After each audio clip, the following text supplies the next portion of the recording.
بعد از مرگ کوروش بزرگ کمبوجیه پسر ارشد کوروش به پادشاهی میرسه. البته باید بگم که کمبوجیه در دوران پادشاهی کوروش هم عنوان شاه بابل رو داشت. کوروش بزرگ تصمیم داشت که مصر رو هم فتح بکنه، اما زمانی که میخواست برنامه ریزی بکنه و آماده سازی بکنه ارتش و تدارکات رو برای این حمله، چشم از دنیا بست. کمبوجیه بعد از اینکه به تخت میشینه شروع میکنه به تهیه مقدمات حمله به مصر، همون کاری که پدرش قصد انجامش رو داشت اما اجل بهش مهلت نداده بود. بالاخره تو سال 525 پیش از میلاد تدارکات لازم برای لشکرکشی به مصر فراهم شد. اونها بعد از برگزاری جشن‌های نوروزی به سمت مصر حرکت کردند، اما گذشتن از صحرای سینا با چنین لشکر عظیمی اصلاً کار آسونی نبود. کمبوجیه با کمک گرفتن از رئیسان و شیوخ عرب طی 10 روز از صحرای سینا گذشت. رئیسای قبیله ها متعهد شده بودند که با قرار دادن هزاران شتر و مشک‌های پر از آب در منازل مختلف آب آشامیدن سپاه رو فراهم بکنند.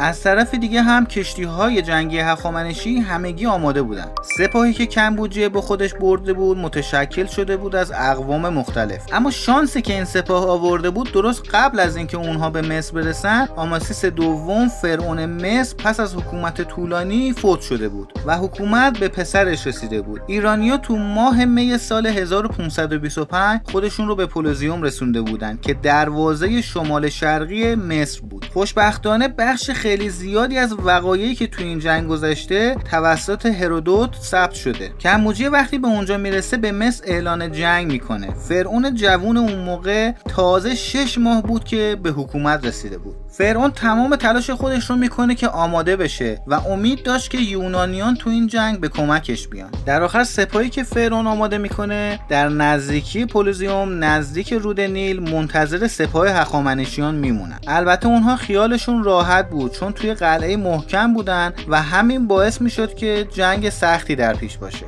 اما نمیدونستن که یک تاکتیک جنگی میتونه کل ماجرا رو عوض بکنه. مصر باستان تو همون زمان هم خیلی قدرتمند بود و به گفته تاریخ شناسا مصری‌ها به سادگی تسلیم نمیشدن. تعداد زیادی از هر دو سپاه کشته شد و جنازه ها کل میدون جنگ رو پر کرده بود. کمبوجیه اطلاع داشت که گربه تو فرهنگ مصر بسیار مقدس و با ارزشه براشون. اونا حتی تو میدون جنگ هم حاضر نبودن به این حیوان آسیب برسونن. پس اون دستور داد که سپاهی‌ها گربه‌ای رو توی میدون جنگ رها بکنن و روی سپرها و پرچم‌های خودشون تصویر گربه رو بکشن. مهمترین قدرتی که لشکر مصر داشت تیراندازای ماهرش بودن. اونا با دیدن گربه‌ها کاملا از کار افتادن چون که نمیخواستن به گربه‌ها آسیب برسونن. با همین ترفند هوشمندانه لشکر مصر توی این نبرد بزرگ شکست میخوره. بعد از اینکه کمبوجیه پیروز میشه 3 لشکر رو راهی میکنه. یکی برای تصرف کارتاژ که تونس امروزیه، یکی رو روانه حبشه میکنه و لشکر سوم رو راهی لیبی میکنه که پرستندگان آمون بودن. اما لشکر 50,000 نفره‌ای که کمبوجیه به سمت آمونی ها میفرسته گفته میشه که بدون هیچ دلیلی ناپدید شده. اونا قبل از اینکه به لیبی برسن بر اثر یک طوفان شن خیلی شدید همگی توی صحرا مدفون شدن. البته تو سال 2009 اکتشافاتی انجام میشه که بقایای این لشکر بزرگ با تمام تجهیزات جنگیشون پیدا میشه.